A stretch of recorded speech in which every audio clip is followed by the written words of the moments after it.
Depuis hier, quand l'annonce du décret portant suspension des partis politiques et associations au Mali a été rendue publique, les gens tapent leur bouche. Que c'est la dictature, que c'est l'enterrement de la démocratie.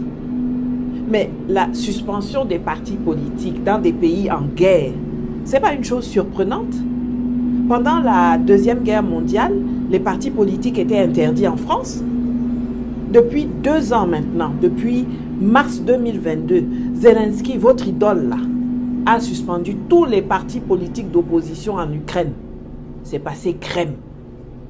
Mais quand c'est le Mali ou le Burkina qui le font, ça vient pousser les cris d'orfraie. C'est comme quand eux interdisent RT et Sputnik en Europe, ils ont tout bon. Mais quand chez nous, on interdit RFI et France 24, oh, c'est la dictature. Ça va pas, non? Tu vas même entendre des gens pleurer qui n'ont jamais sorti 5 francs CFA de leur poche pour payer la carte d'adhésion ou la cotisation à un parti politique.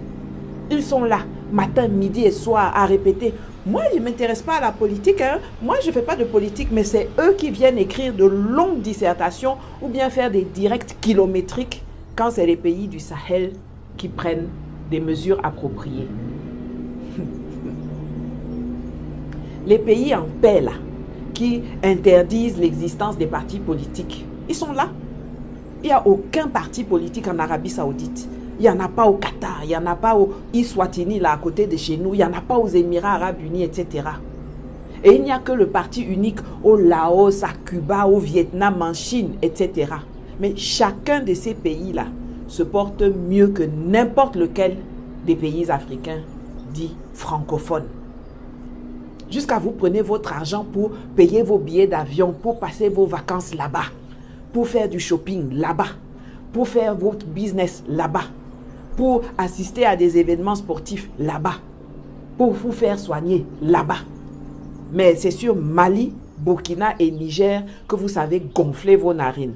Elles n'ont qu'à gonfler même jusqu'à dépasser le diamètre des phares de la 2 chevaux.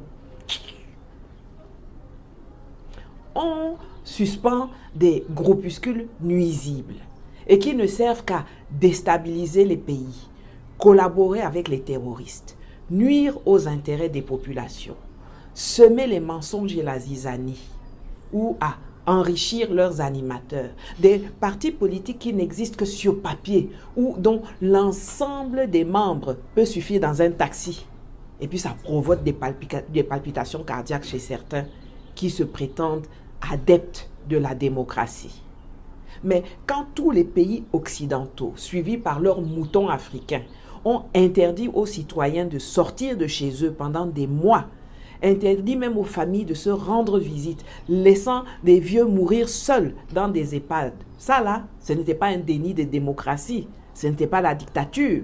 Ou bien, on a vu les fameux parangons de la démocratie décréter l'état d'urgence pour restreindre les libertés de leur population à cause d'une grippe. Ça, c'était la liberté, n'est-ce pas? Quand on prend des lois pour mettre en prison des gens qui critiquent Macron et sa grand-mère, ce n'est pas un délit de liberté d'expression. Ou bien, on a vu Macky Sall ordonner la dissolution de PASTEF, qui lui, pour le coup, est un vrai parti politique, avec des activités citoyennes et civiques, avec un projet de société, avec de la formation, etc. Mais on n'a pas entendu tous les cris qu'on entend aujourd'hui. On a vu au Tchad, la junte, comme ils aiment dire pour nos gars là. On a vu le junta Déby faire exécuter son principal opposant et détruire le siège de son parti politique. Qui a parlé au... Dis donc, cessez de nous perdre le temps. Je dois aller faire mon sport. Juste un dernier message pour le colonel Goïta, le capitaine Traoré et le général Tchiani.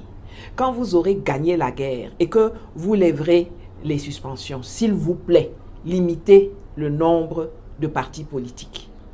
L'empire Songhai, l'empire de Mali, l'empire de Ghana ont existé sans partis politiques. C'est quoi ça est?